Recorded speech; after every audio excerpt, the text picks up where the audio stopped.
Welcome to WonderCon 2020, the digital quarantine version. This is the FGGGbT podcast, fascinating gadgets, gizmos, and gear-based technologies, coming to you from several different locations. We got the brain trust here. I am the analytical mastermind, Daniel J. Glenn, reporting from the bunker. And I've got physics phenom, Dr. Michael Dennin. Hey, Dan, great to be sort of here, or at least here digitally. You are 100% here. I am somewhere, and I'm also here in the video, so this is great. That's incredible. And this is nothing new to our enigmatic engineer, Ben Siepser, who always reports from an undisclosed location. Ben, how are you doing out there? My location is as undisclosed as ever, Dan. It's great to be here. That is great. I'm happy that we were able to do this. I'm excited about this. You know, we love doing these in front of a live audience, but of course we have a podcast. So this is kind of the similar atmosphere, but a much different version. We are going to talk about the technology behind Spider-Man's Rogues Gallery. Now, you guys know me. I love Spider-Man. I love Rogues Galleries. So this is a perfect fit for me. Dennin, where do you stand on both of those topics? Well, as you know, Dan, Spider-Man has got to be my favorite villain, though we have discussed this on the podcast. The recent movies have moved Wonder Woman back up for me, but, you know, that's just the way it goes. Right. But Spider-Man and his villains are amazing. I mean, that's why I love this panel. I'm totally with you on this one, Dan. I know that you love Wonder Woman for sure. I never 100% understood that, but that is not the topic of this panel. We will leave that for a debate on one of our episodes. Ben, where do you stand on both Spider-Man and Rogues Galleries? Well, I love Spider-Man because he is the most techie of the Marvel heroes.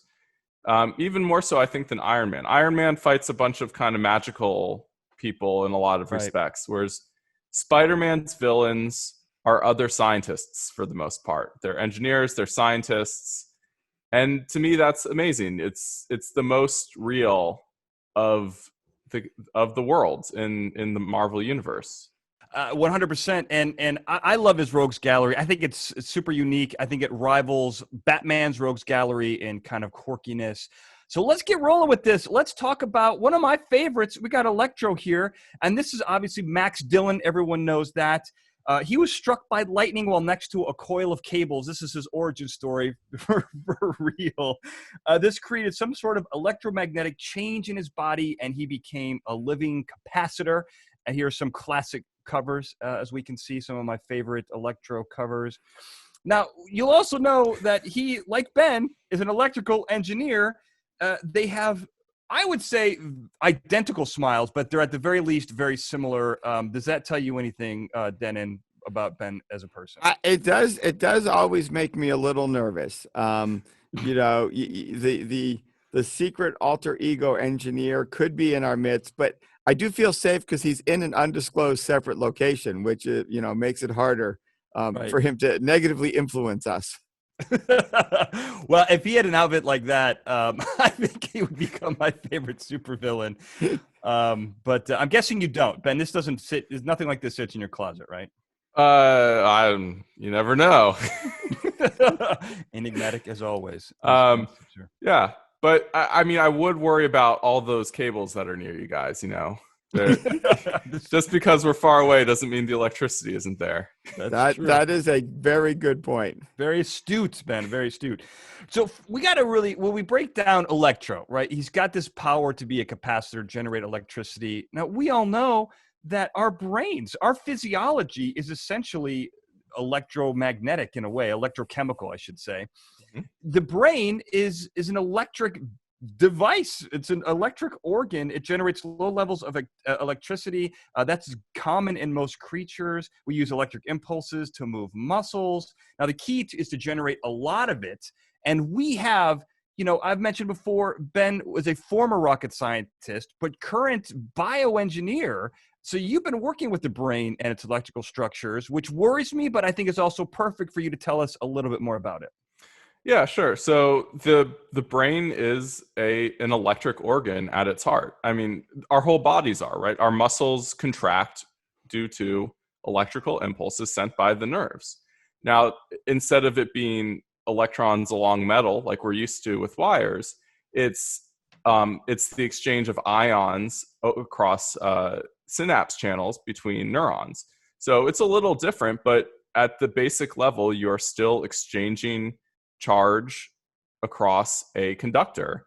But in this case, the conductor is your biological neurons, and it's driven through ATP and all these biological processes to generate that electricity rather than batteries or, the typical chemical structures we expect in, normal electricity. I will like to add to that. We do have one additional electrical generation mechanism that we're all familiar with. And that is sliding your feet along the carpet and then shocking either yourself or somebody else. So there is the, Dan, you made the great analogy to him as a capacitor. And I think that's the key to this rogue villain, is thinking about static electricity, DC voltages, and capacitors, which we already know exist in many places, not just in our bodies in nature, but are also kind of the easiest to imagine building up. And there's lots of other ways we can talk about it moving forward. So I think getting huge voltages in a person like him, not really the physics challenge. The physics challenge is always controlling that once you have it.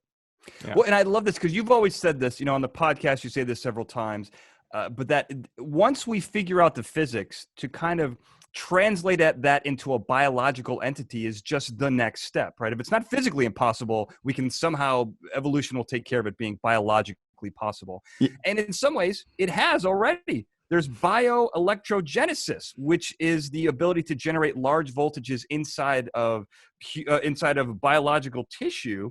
And what better example than the electric eel, right? Exactly. One of the ugliest but weirdest animals. Oh, come on. Don't take shots at the eel, man. What do you get? He can defend himself. You wouldn't do that standing next to him, would you? No, not at all. Then I'd be very polite. Right. Well, you'd be shocked. Nice little I like that little foreshadowing there, Ben. You would be shocked, but in this case you would be Electro. This is one of my favorite creatures. I love this, just to nerd out, because that's kind of what we do. This is technically a knife fish, not an eel. And it is one of the few animals that has an organ that's dedicated to producing electricity. It's high and low charges, and it's basically a battery that can produce about 600 volts for 1 amp. Now, this is pretty incredible. Now, I got to tell you guys something else here. So the 600, that's your common everyday electric eel, right? Recently, there was an even stronger eel found in the South American Amazon that can generate 850 volts. A taser, I believe, is 1,200 volts. So this is pretty close to getting police tased if you get zapped by one of these things right on the, right on the button.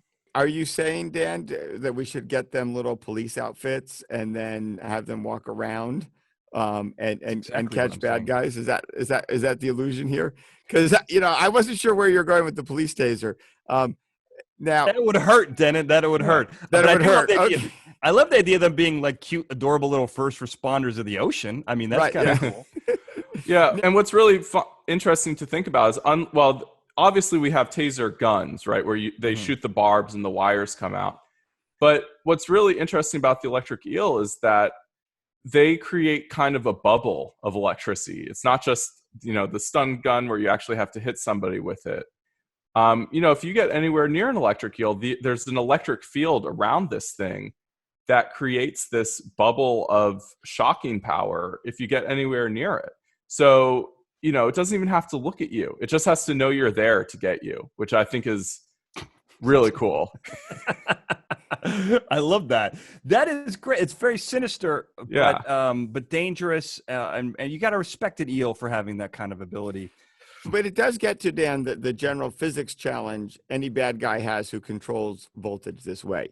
The eel does it by being very, omnidirectional, and doesn't worry about which direction you're coming at, and is really almost more of a defense than an attack. Yeah. In a way, right? Because, it happens when you get close enough. The classic, and you had it in one of your pictures, where we're sending out a lightning bolt, which is basically the classic bad guy use of electricity, is much harder to do from an aiming point of view, right? I can imagine a way to build up very, very large voltages and have discharges It's hard. It's not perfectly safe. You got to worry about exactly where the insulators are and everything, but we have Van de Graaff generators that just through static electricity and scraping electrons off of stuff get to very, very, very high voltages. But you don't really know where your lightning's going to go. And I think that's the problem as a bad guy with this rogue power. That makes a lot of sense. Before I want to talk about lightning in a second, which I think is where you're going. But before we do, I want to finish up. We like to give people little nuggets, cool things that are happening in real life. Yale scientists are actually using the biotechnology inside of electric eel cells to basically create powered miniature artificial cells that can be used to power medical devices inside the body, which I think is really incredible. These little guys are pretty cool. So you're talking about electricity. Essentially what you're talking about is lightning, right, Dennin? I mean, yeah, exactly. More or less, right? So you're talking about these bolts of energy. Just really quickly, if we could run down very simple math, what kind of volts does it take to basically create an electrical charge like we see in the comic books? Well, I'm going to go to our engineer for that because, of course, he does numbers. I'll say in the official physics language, Dan, large. Yeah. Large. Okay, fair enough. Yeah, so there's some rough calculations. It gets weird when it's rainy or, depending on air pressures and all sorts of stuff. But in general, you're looking at millions of volts to have, foot long or plus lightning bolts. So that's tough. That's a lot of voltage. And the thing is, you got to do it quickly too, right? So it's a lot of voltage in a short time. Yeah, you got to charge up really fast, and as Dennin was talking about with the insulators, like you really have to have some very, very good insulators to keep from like discharging through your feet, because that's the path the static electricity typically would take is, through your shoes into the ground. And that's what limits how big a shock you can give somebody, when you're being a jerk and shuffling your feet on the carpet. Right. It's the resistance of your rubber shoes that dictates what kind of a charge you can build up. So, Electro's probably wearing some really big lifts, maybe using ceramic instead of rubber, because ceramic can potentially be an even better insulator. So real platform rubber-soled shoes would be. But yeah, big 70s platform shoes. That would be what it would take. And I should also mention here really quickly, you talked about the speed. Lightning, at these high voltages moves around 10 times faster through air than a small voltage. So voltage has something to do with its speed. No one really understands why, but I found that to be very interesting. So the higher the voltage, the quicker this thing is gonna get off as far as Electro is concerned. Since we talk about lightning really quick here, another piece of foreshadowing. Lightning basically displaces air around it, and that's what creates thunder. Thunder's technically a sonic boom. I just discovered this. I didn't know that, which is sound, obviously, but that's a little foreshadow. You're going to hear about that. Keep that one in your back pocket, but I found that to be really interesting. I didn't know that. I did have a random thought, Dan, and I know we've done this panel before, and I've never had it, but when Ben was talking about the static electricity, as an evil rogue, you could cross genres here and become a scary birthday party clown, because you get much better static electricity for the balloons that you then stick on walls. So if you've ever rubbed a balloon on your head and then stuck it on a wall, it just, I don't know. I just had this really scary image of him, going evil and rogue clown wise. So sorry about that. No, we've had several dangerous clowns, if not, I don't know that every clown is dangerous, but for sure you can abuse this power when it comes to balloons and children's heads, for sure. So we've talked about, so this is basically the biological wave. Electro was really doing the way the comic book origin is saying that's how we would do it. But what if this is through technology, guys? What if this is just technology that looks like biology? How would this kind of work? And I think, one of the things you mentioned it already. I didn't talk about super bolts. Super bolts are, they're basically these random 10,000 times stronger than a regular bolt. That's pretty incredible stuff. What nature is able to create when it comes to electronic bolts. You mentioned a Van de Graaff generator. There's also Tesla coils. So these are basically, the Van de Graaff generator, as you mentioned, it's DC current. There's a little thing, it's scraping off electrons off basically a rubber conveyor belt. Is that how you? Yeah, exactly. Yep, exactly. This is a picture of the largest one, which is in Boston. It basically, the ball becomes positive and shoots off these arcs. A Van de Graaff generator, Tesla coil, the large one's in Little Rock, Arkansas. This uses AC power to generate it. So how would these things, if he was using some version of these, how would this kind of create Electro? Well, for me, and then I'll let Ben correct my mistakes as the engineer, I would probably go AC simply because I feel like our ability to make high voltage AC is better than our battery technology at the moment. So basically anything DC is effectively a battery technology. And I just don't see the location of large batteries in his suit.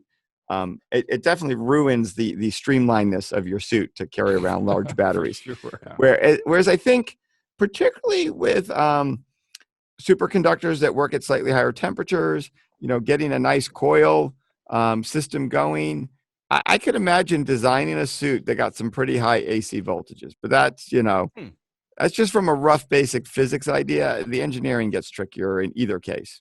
Okay. Yeah. The big thing is it's a lot easier to change up voltages in AC than DC. And that's because with AC, you can use transformers, whereas DCs, you have to use what's called an upconvert, or it's not an upconvert, but it's a type of switching regulator that can boost the voltage, it's a boost regulator.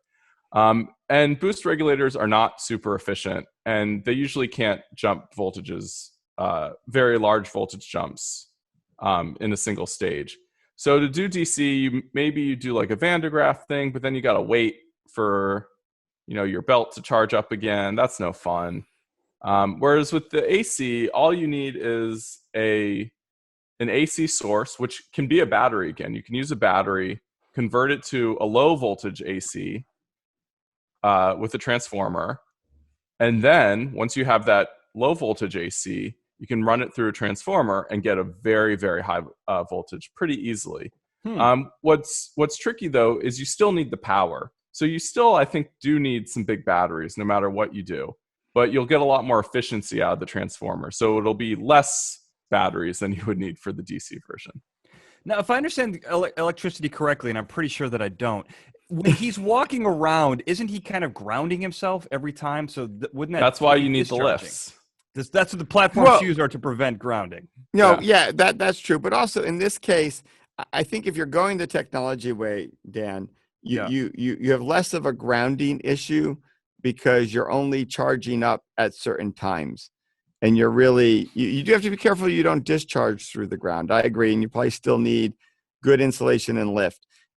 But I think you're a little better off in this regard. And also, voltages get highest at sharp points.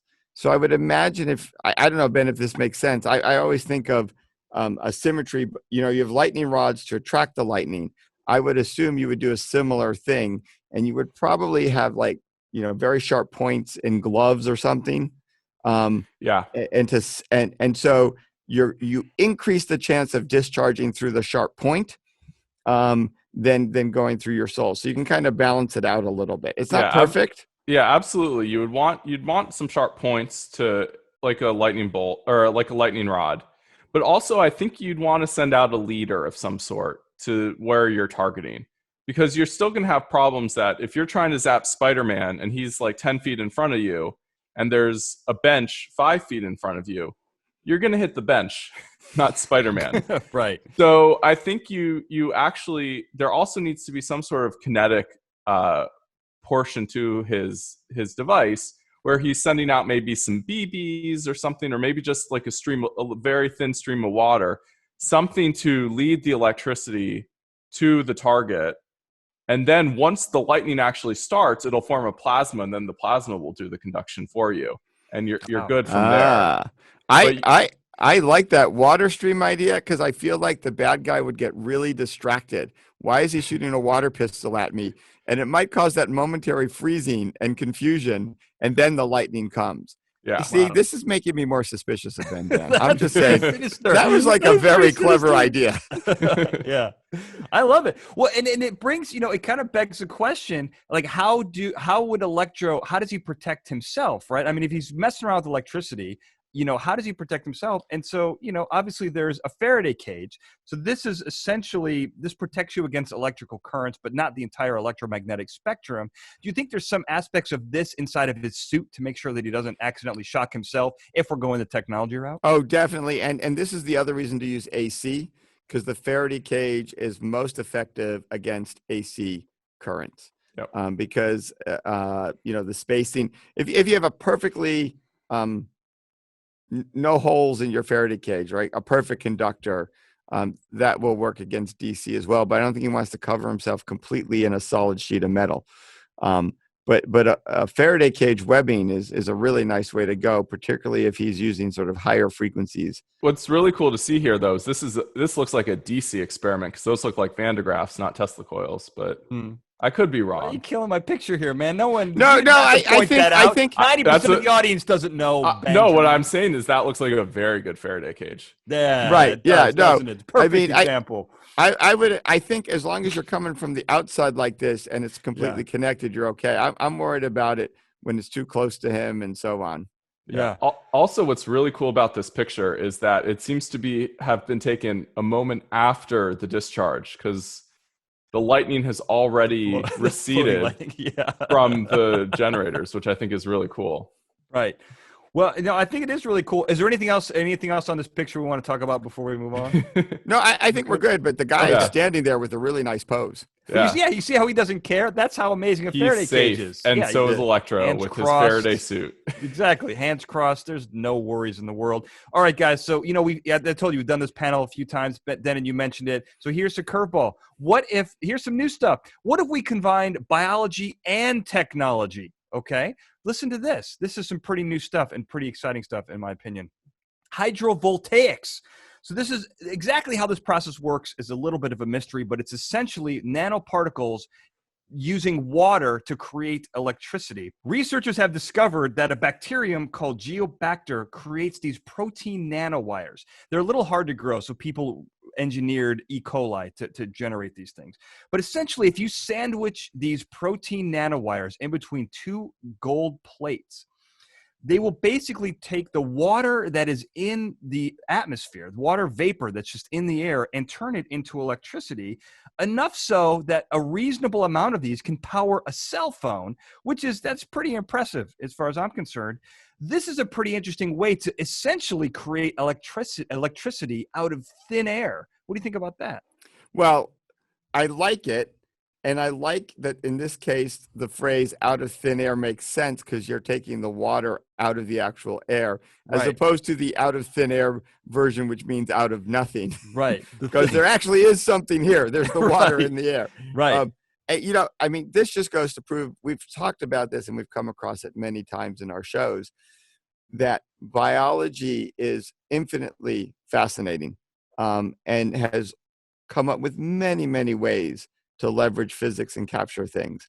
You know, a whole thing we've never talked about in this space, which is way more boring compared to this, Dan. This was very exciting. I really like this, is like all of the piezoelectricity, right? Using pressure to generate electricity. Boring. I know that's boring compared to this. No, I'm very excited by this as a direction to go.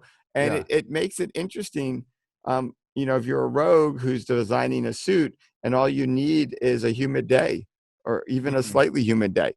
I mean, you may not go out and do your criminal activities in the desert, but who wants to go to the desert anyway? Right. It's only Florida, only Louisiana, right around the Gulf Coast is basically where this could be used. Well, you know, and I poo-pooed piezoelectricity 5 seconds ago, but you know I love piezoelectricity. We just did a whole episode on She-Ra and crystals and how squashing a crystal can basically generate electricity. Yes. So, you know, I'm a big PE fan. Don't you know, I apologize for calling it boring. It's good stuff. So I've got two candidates here, guys. Two candidates for Electro. First of all, we got Raj Current Mohan. Basically, he can run electricity through his body. He can basically pull enough electricity through his body to heat up a hot plate. And anyone who's been to college and had a hot plate knows, or you've ever put a hot plate on the same plug as your microwave, you'll know that this will blow a circuit. You're drawing a lot of electricity through these things. So this is actually pretty incredible. It turns out that he's able to do this because his skin is 10 times more resistant to electricity than the average person. So this is actually pretty incredible stuff. There's another guy. This guy's the battery man. He's a 2-time Guinness World Record holder. Basically, a lot of his shtick is cooking, running electricity and cooking frankfurters, as you can see in the upper right there.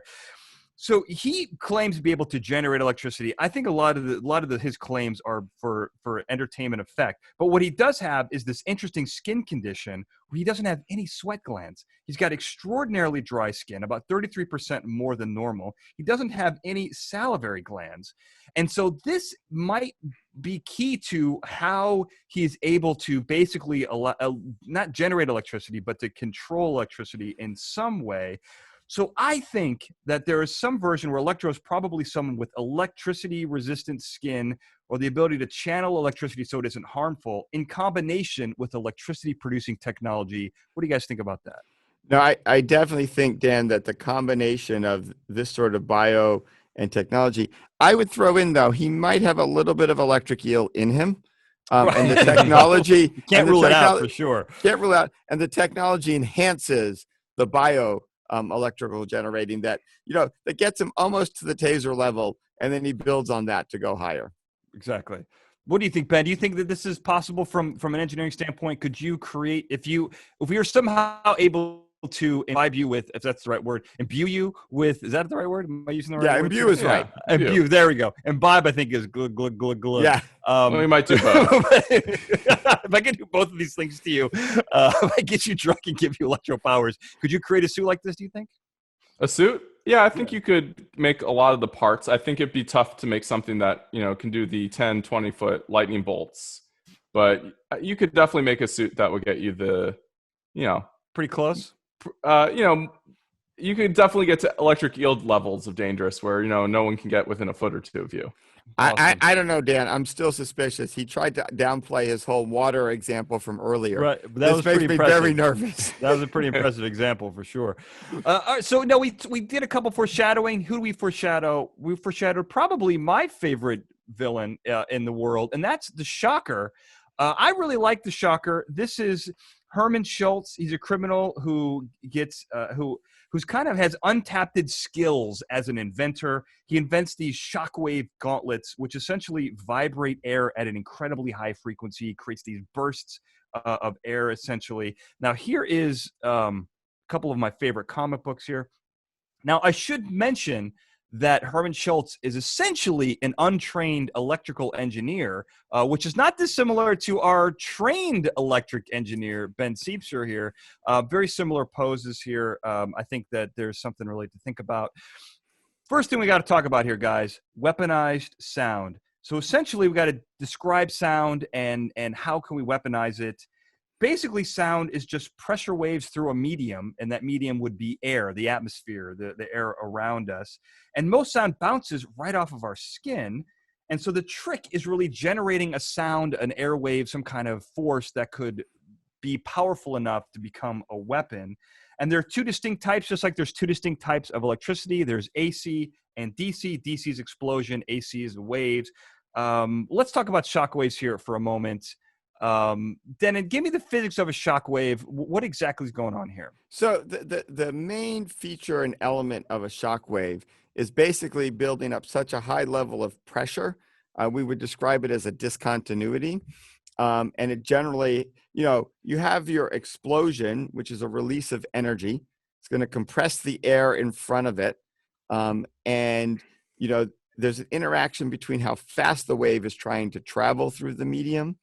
Okay. And the actual maximum speeds it can reach, and the maximum, say, speed of sound. Our most famous and familiar shock wave is the sonic boom, that that an airplane going faster than the speed of sound, or lightning. A bullet makes, or lightning, for instance, as we learned about 10 minutes ago. 10 minutes ago, yeah.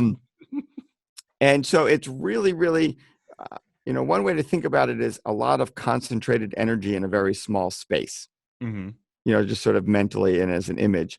But it's really just a very, very large peak in pressure. And pressure is what's causing all the damages in the cool pictures you're showing. Now, what about engineering a shock wave for any kind of, obviously we got bombs, that's essentially engineering a shock wave. But Ben, what do you think about how shock waves could be, take this concept to the next step? Yeah, so It's tough to make a shockwave without a very, very rapid change in pressure and large change in pressure. And as you mentioned, bombs are the classic creator of damaging shockwaves, whether it's like a grenade, which is strong enough to, blow out your eardrums or something like that, or if you're close enough to kill you. Or in these cases, these are stills from atom bomb tests where, back out in the desert in the 50s, I believe these are from, they set off atomic bombs and took pictures of what happens to houses when they get hit by that pressure wave. And as you can see, it's completely destructive. A house close to a bomb just gets completely leveled by that pressure wave. So to put that into your hand, you really do need something bomb-like. It doesn't necessarily have to be something with explosives. I think the lightning is actually a great point that, a really big electrical discharge can not vaporize, but can basically cause if you had some water, again, we're with the water here. If you maybe kept some water in your shocker gauntlet, you could potentially vaporize that water with your electricity and create a steam explosion in your glove, and then use that rapid expansion of the water to steam to create that shock wave, rather than using like a high explosive or something. That way you're not, carrying around little packets of C4 constantly. Right. There's a lot of things that are a lot of hurdles in front of taking C4 around with you everywhere. So this is the bomb. So this is DC. But now what if we have like a high-low frequency? And now we're talking AC power here. Low frequency essentially is harder on our bodies. High frequency is harder on our ears, and it's this kind of zigzaggy pattern.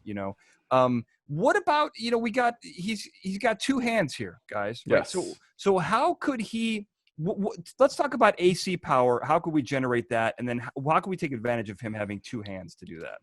So I do think the two hands from a physics point of view is the way you're going to go. Because what you're going to leverage is the basic concept of interference, which really only makes sense when you have sound waves that have, like you said, Dan, a finite frequency that's not zero and not super high. And the basic idea is the same as noise canceling headphones or like dead zones or good zones in a poorly designed concert hall. The idea is if you have two waves that are oscillating up and down, if the peaks of one are aligned with the troughs or the minimums of the other, they cancel. That's the noise canceling headphone. Got it. But if you're the shocker, what you want to do is get the peaks of one frequency to align with the peaks of the other in just the right place. And now your intensity is actually 4 times. You've doubled the amplitude, but intensity is amplitude squared.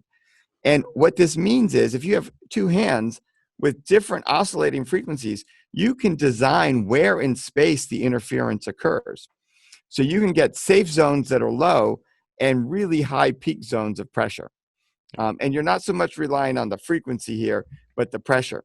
You can also get interesting frequency effects, but I'll turn it over to Ben at this moment before I discuss that, to discuss a little of the engineering aspects, perhaps, of your two gloves and AC. Yeah, so to AC, we're all very familiar with AC pressure waves. It's sound. Anything, your speaker just makes a bunch of pressure waves, and then that pressure wave goes into your ear, vibrates your eardrum, and then your very fancy nerves inside your ear turn that back into sound that your brain can comprehend. So all you need in the shocker gloves are some really, really, really powerful speaker cones. It's an interesting problem, and it actually might be tough to do with speaker cones. There's some interesting experiments that people have done trying to make speakers that are so loud that they're destructive, and we kind of see that with there's these competitions with cars where they try to make speakers that are so loud that, like, if you go in there, it'll like blow out your eardrums, and you can do that. It's pretty easy to make a speaker so loud it'll blow out your eardrums. But it's not so easy to make a speaker so loud that it'll cave your chest in, like the Shocker's gloves seem to do. Right. So while I think speakers to some degree are what we're talking about, I think actually it may just be repetitive explosions that are creating this this effect rather than something that creates a lot more, much larger oscillating pressure wave than what a speaker could do. But once you have that, then yeah, you can do the interference that Dennin was talking about, and you can create these zones and blast Spider-Man across the room. So this is where also the frequency can be helpful. Yes. We mentioned crushing the chest. You know, one of the ways sound interacts with things is the impedance matching, right? Everything sort of absorbs different frequencies better or worse. And so by having access not just to the pressure as a control, but the frequency you're using, if you have two waves, you can actually create another frequency out of those. It's called beats. And we're used to hearing that. That's how orchestras tune up. That's how lots of things work. So you can take your basic two frequencies you have in your hand and design it to maximum damage, say, in somebody's heart, or maybe you attack their brain, or maybe you attack a different organ because you want to cause damage there. So it sort of maximizes the flexibility of the weapon by making it AC. I love that. I love being able to use frequency to really target a specific body or organ. I mean, it seems really scary, but also that's exactly what the shocker would want to do, I think. Yeah. Yes, exactly. Now, one of the keys here, so obviously, you know, these things, I believe you can, some of it's directional, but he's going to want to protect himself, I would think. Oh, all the way. Oh, and here's the constructive interference picture that this kind of shows you how these can be multiplied, you know, 4 times or whatever. So here is the original picture of Shocker. You know, he's sewing his own stuff there. You really have to respect that. I just sewed myself a mask for this crisis that we're in. So I'm really in line. I love his technique here. I'm really kind of analyzing it because that's what I do. But he also made these Shocker gauntlets. Is there something in his suit that could kind of protect him from these powerful shockwaves that he's sending out everywhere? Well, of course there is, Dan, and we all know what that is. The most protective and brilliant substance known to man, foam. Yeah. Very true. You think this is a foam suit? I think at its core, there's a foam structure because foam, first of all, you can design the structure of the foam to align with whatever sort of frequency you're planning to generate to most dampen it. So you've got a design element that the foam gives you. And a little fun fact for our viewers, they should Google things like using foam to protect car explosions. Ben mentioned trying to blow up cars with sound. You can protect cars. There's cool videos all over the internet where you fill a car up with foam, you let off a bomb, and the foam absorbs all the energy, not the car. And you're very safe. I think the real question here, is there anything that foam can't do? Pretty much not. Okay. Just wanted to Well, make actually, sure. I have to say it's very zen. It's very defensive. Foam is not often used as an attack method. Right. It's kind of a, pacifist defensive mechanism. Sure. It's the Aikido of the It's the Aikido of the material world. Yeah. You've got those like foam cannons for arresting perpetrators of but issues. it's very passive. It just holds them in place. It doesn't cause any damage. It just gently wraps them in foam and holds them there. And convinces them not to move, essentially. Yeah. Right. Gently convinces them not to move. So this is the shocker. I want to mention a couple of things here because, there are some in real life versions of this. In 2016 and 2017, there was a Cuban embassy sonic attack, which was really crazy. Several U.S. and Canadian diplomats were reporting symptoms of mild traumatic brain injury that was, basically in line with concussive force trauma. Concussive force trauma, not drama. The trauma created the drama to their brains, and they had memory problems for the next 3 months. What they found out, and I'm a conspiracy theorist, so I'm not 100% sure on this, but the official word is still pretty interesting. CNN basically said that scientists were working with the crickets in the area, and the tune and the frequency of the crickets basically caused this sound mechanism. This, no matter what side of the conspiracy theory you fall on, this is pretty impressive in real life use of either cricket technology or sonic blast, top secret sonic blast technology. I love it either way, guys. Or combining the two. The crickets were the source for the top secret sonic blast. Right. Yeah, exactly. There was another similar attack in China in 2018. It's all pretty crazy, but it kind of talks, one of the things we talk about, ultrasound versus infrared sound. The mosquito. This is a pretty incredible thing, and I'm sure you guys remember that incredible experience we had where we were in the panel and we mentioned the mosquito, and a guy raised his hand and said that he sold these things, which is really cool. So basically, what these are is they create an ultrasonic frequency that young people can hear because their ears are more tuned to this frequency, but older people can't. And they're used to basically keep teenagers out. I think this is kind of a brilliant way to deter loitering, personally. Yes. But it's a pretty cool use of sound technology, don't you think? No, Yeah. it is amazing. And I love that it's called the mosquito, because I think you can also buy things that are supposedly sound generated ways to keep real mosquitoes away. And I love that you would call it the mosquito to keep teenagers away. Right. The mosquito, those are the annoying things. You would think it would be called like the citron candle or something. Right. Yeah, exactly. Whatever. But these things work wonderfully. We also can weaponize ultrasound. So basically, infrasound is stuff that's above our frequency range, and ultrasound is below your hearing frequency range. Oh, wait, Dan. Did I say that incorrectly? I think you just reversed that. Did I? So, Yeah. Okay, everyone listening, I want you to reverse what I just said. Wait, so let me try it again. So ultrasound is the stuff that's above, and Yes. infra is below. Yeah. There we go. All right. There you nailed it. go. Two Hey, times the charm. A little bit of fact checking right in the middle is always a good thing. Got to do it. As soon as it happens, we got to do it. So basically, you can weaponize ultrasound as well, because this can form. Basically creates cavitization, which is inner ear bubbles, essentially. Cavitation. Gravitation. Cavitation. Cavitation. I'll get something right at some point. Yeah. If I talk long enough, I'll get something right. I love this. Some people actually even use this technology to burst fat bubbles beneath their skin. This is kind of the weird stuff, but I feel like it's the low frequency, the stuff that resonates in your body that could really be kind of weaponized. Am I wrong? No, I think you're right. It just depends which tissue you're attacking.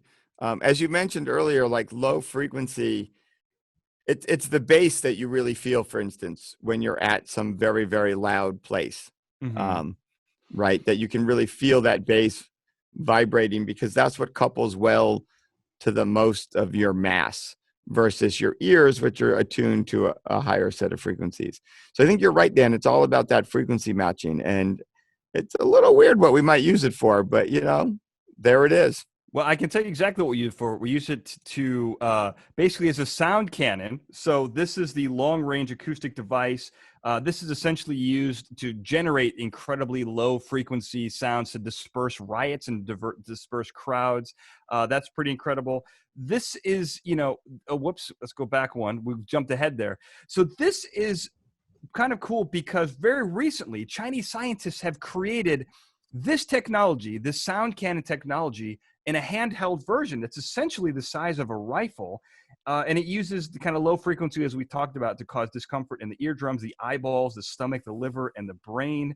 It's basically a tube with gas. And when that's heated, it creates this hum. And as I mentioned, it's the size of like a rifle, so it's very small.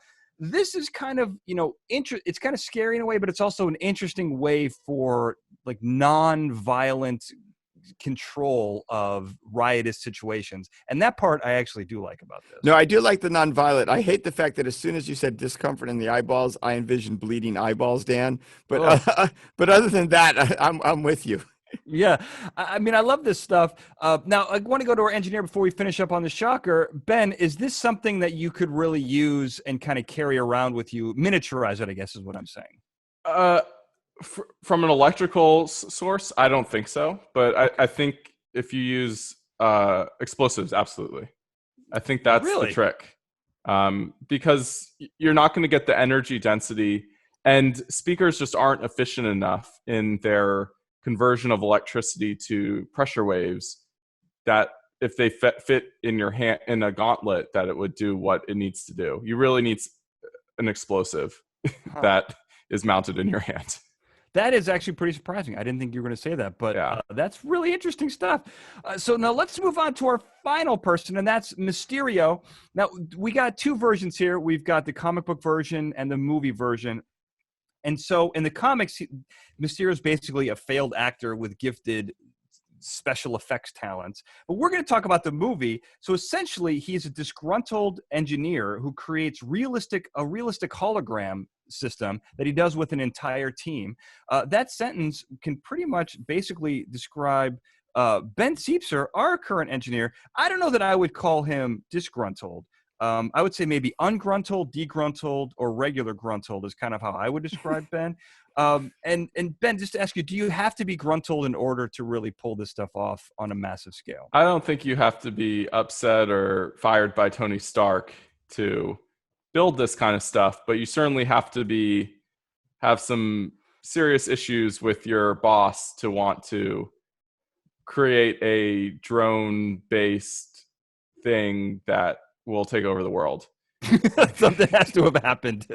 Yeah, there or in your childhood. I wouldn't put it all on his probably boss. a bit of both. Yeah, a little bit of both. I just want to go back one. I love these pictures. Mysterio, his comic book covers were always some of my favorites. I really like, especially that one in the middle. Todd McFarlane's always one of my favorite artists. All right, so now let's move on. Pepper's Ghost. We're going to go to the beginning of really this idea of creating illusions, let's call them. This is an old magician's trick. And basically, you separate a room with a ghost. As you can see here, you have this plane. When the lights are turned off, lights at the bottom, when the house lights are turned off, the light in the bottom will basically reflect the ghost up on stage. This is pretty standard stuff when it came to the theater. But we're going to obviously get into some more advanced stuff. But I love starting, really right at the beginning of this. So now let's talk about white light holograms. I know Dennin loves this stuff. I used to have a toy that looked just like this. It was pretty incredible. They basically would transform from a good guy to a bad guy. They always look green to me, but they're called white light holograms. Dennin, kind of break this down for me. So the basic simple idea here is holograms started with using just lasers of a single wavelength. So usually red lasers. And what you do is you create an interference pattern between two lasers. And then when you come back later and you shine a laser at that interference pattern, you create the 3D image. And the 3D images were absolutely spectacular and truly 3D, but a single color. The white light hologram takes it another level. You still kind of create the hologram in the same basic idea, interference of waves. We talked about interference of sound waves, works the same for light. But you do it in a way now that whenever you shine just white light at it, you can still recreate the image. But as this shows, depending on the angle and the spot, the color of the image can be a little bit different. And so the white light doesn't unfortunately recreate the full color of the original picture. It just allows you to see a 3D image with white light instead of using a laser. So that's kind of the cool trick that the advance that was made, say, in the hologram world. Now, I love holograms. Now, essentially what we're trying to get to here is the movie version where you're creating these interactive holograms in real life. And part of that, we're talking at the beginning here, one of my favorites, and I hope Ben loves it as the engineer, Virtual Boy. This is really the first at-home virtual reality system, which was an attachment for the Game Boy. I like this because it's kind of the beginning of VR, but you can only see in red. So the two examples that we've given, the colors are off. They're not real because they're not mimicking reality in a way that you would want them to really be convinced. But I think if we can somehow combine the virtual reality with great holograms, you could really do that. And really quickly, I want to nerd out just for a second because as Dennin, as you mentioned, holograms are a little different than a volumetric image because essentially a hologram is reflected light and a volumetric image is something that actually exists in its own space. And most of the holograms that we are looking at now need to be projected on something, right? So so it's always this difference between what we like to call virtual and real images is whether you need a screen or whether the image is out in space. And it's actually kind of fun. I can geek out for a moment because it's one of the most basic original optics labs you have intro physics students do is where you have them create virtual and real images with lenses. And it's the difference between, needing a screen or looking somewhere and you see the image there anyway, even though there's not a screen. Your brain and your eye acts to project that image out into space because of the way the light comes in. And it all has to do with how the light's focused. And I think that's the bottom line here as we move forward. The simple sort of physics is the focusing and manipulating of light in interesting ways. And so both with and without screens. And I think there's another cool thing, which we'll get to. I'm detecting a theme that we've had in this panel that we haven't had before. And that theme is water vapor. We've managed to work water into almost every one of our rogues. And water vapor will come back as a potential screen. I'm going to foreshadow here again.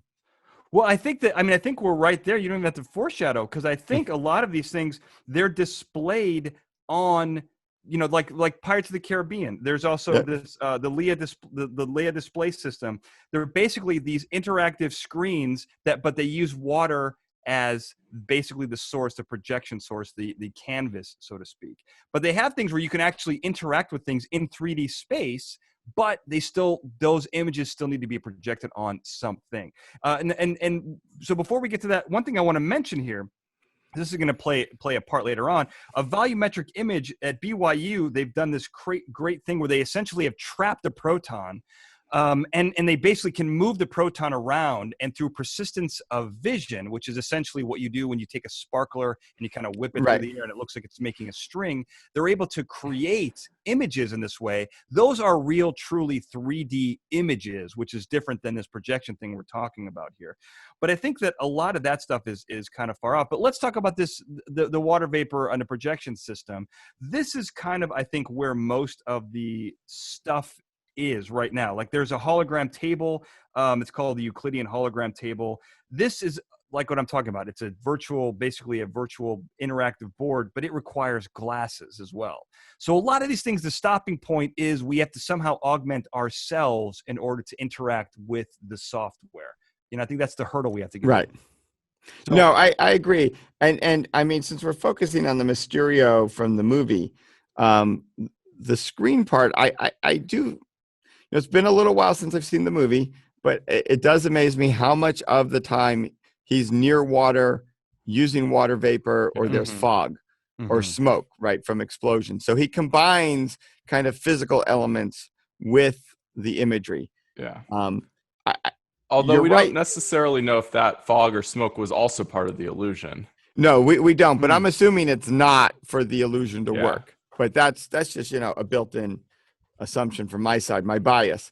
But Dan, I'm really intrigued by your comment. A lot of, I think the way this will really go for non-villain use, it does involve using the goggles or the glasses or something that enhances our vision to interact with the light coming in.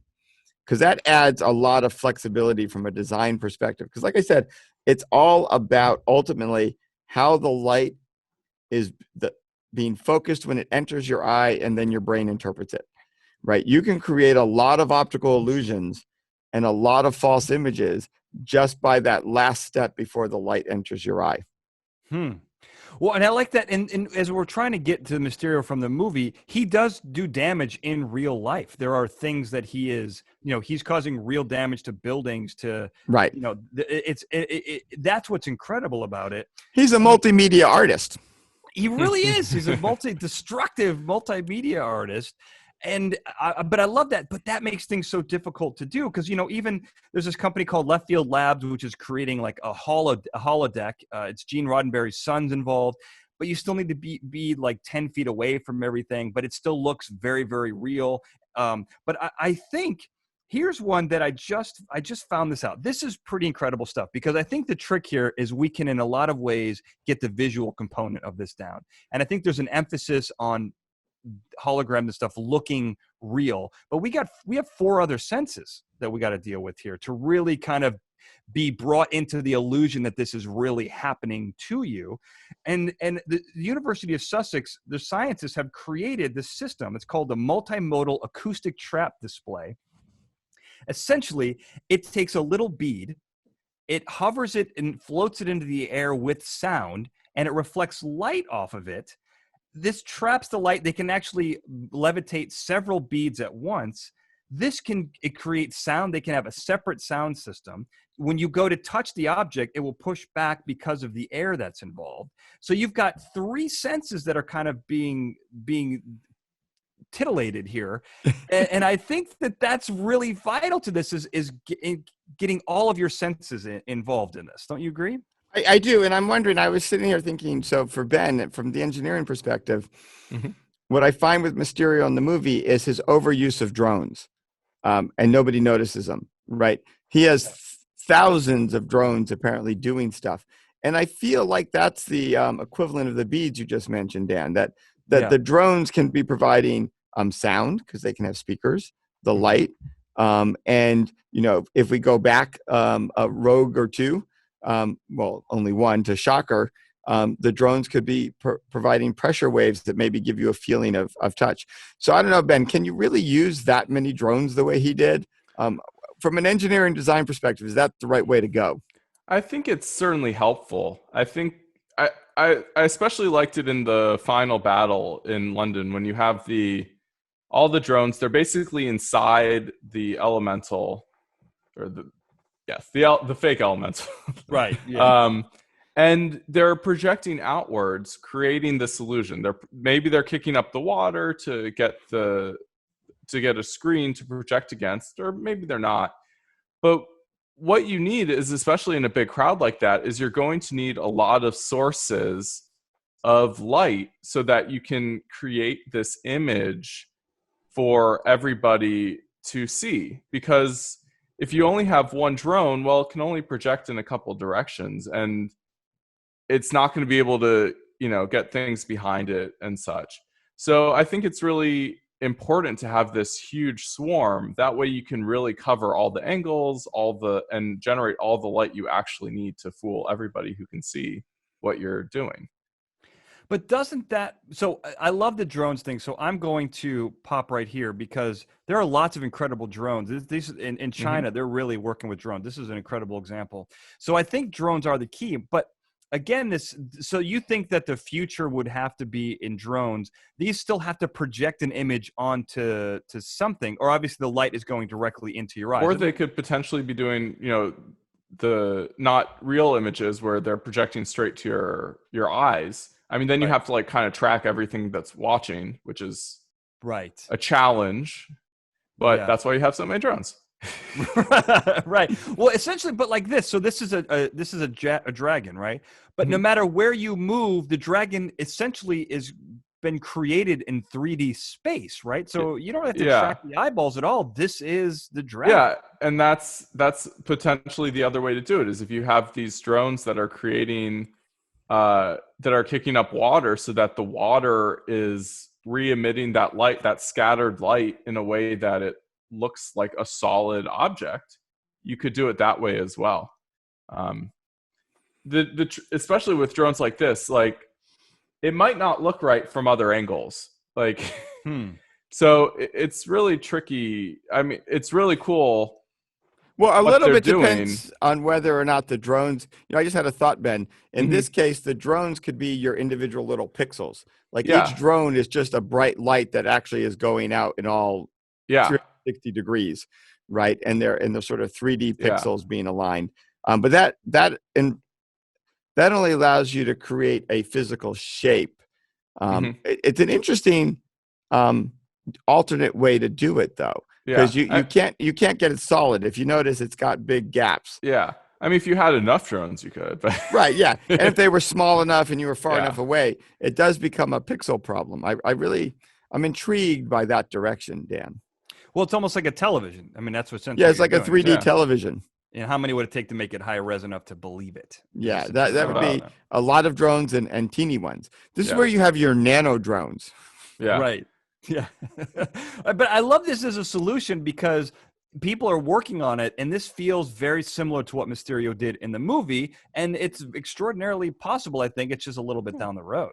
Yeah, you only need 2 million drones. That's it. It's not that bad. And actually, if elementals were viewed as being translucent, you're done. Oh, yeah. Yeah, that's you just have to redefine what the bad guy looks like. Yeah, right. And you probably only can do it at night when you can only see the lights and not the drones. Fair enough. So there are limitations, but I think we're really close on this. So our final conclusions here, I think we got 3 supervillains, we got 3 engineers, and I think the real question we have to ask ourselves, is Ben a supervillain? Dennin, I'm going to start with you first. What's your strongest argument about Ben being a supervillain? Probably my strongest argument at the moment. It evolves over time, but right now it would be I have no suspicion of it. Mhm. Usually, the best supervillains are a true surprise. I think that's exactly true. I'm going to go the other way here, Dennin. I think it's clear beyond a shadow of a doubt that engineers are more prone to a life of crime than any other profession, except, of course, the professional criminal. I think here are the facts. He builds rockets. He's perfected electrical guidance systems. He can control mass destruction systems. He now builds machine biological interfaces, i.e., cyborgs. He can create his own killer army of robots. Who does that sound like? A little guy by the name of Dr. Doom. We learned in the Neuralizer episode that he was publicly humiliated by his sister as a child. These types of traumatic psychological events, plus an incredible acumen for technology. I think that my conclusion is Ben either is currently a supervillain and we don't know, therefore surprising you, Dennin, or he is going to be one very soon. Ben, I'm going to let you get the final response on Well, that. wait, before Ben responds, I will add, Dan, you do have it right that certainly engineers, way more than, say, physicists, do make the preponderance of villains and evil people. I don't know about that, but I'm going to let Ben, you defend yourself, Ben, before I call the cops. I mean, I don't know if there really is. It's a good thing I'm in an undisclosed location, I think is all I should say. Working very diligently, I'm sure, on the next world-taking, world-dominating technology. I will also point out, Dan, the bow tie can go either way. It's a 50-50 flip. That's very true. It can be comedic and flip all around in a circle, or it can be with a pair of glasses and a shaved head. You can look like Lex Luthor, I think. So I think we figured out whether Ben's a supervillain. We've also, as a side note, explained 3 of my favorite supervillains from Spider-Man's Rogues Gallery. We are the Brain Trust. Here's our information if you want to talk to us about anything that we've talked about here. We've got a show, FGGGbT, Fascinating Gadgets, Gizmos, Gear-Based Technologies. And of course, if you want to alert the authorities, Ben Siepser's information is there on the right-hand corner. Is B Siepser everywhere. Here is how you get in touch with the show. So I want to thank you for listening to us. Do you guys have any final comments to our audience before we go? Oh, no, just thank you for doing it this time, and supporting people virtually at a time where we can't go face-to-face. Yeah, I love that. Ben, do you have a warning for anyone should they cross you in the future? I'll just say I'll get you next time, Spider-Man. Yeah, thank you for listening, and thank you for watching this before my quarantine hair got too out of control. But anyway, we'll see you at the next convention.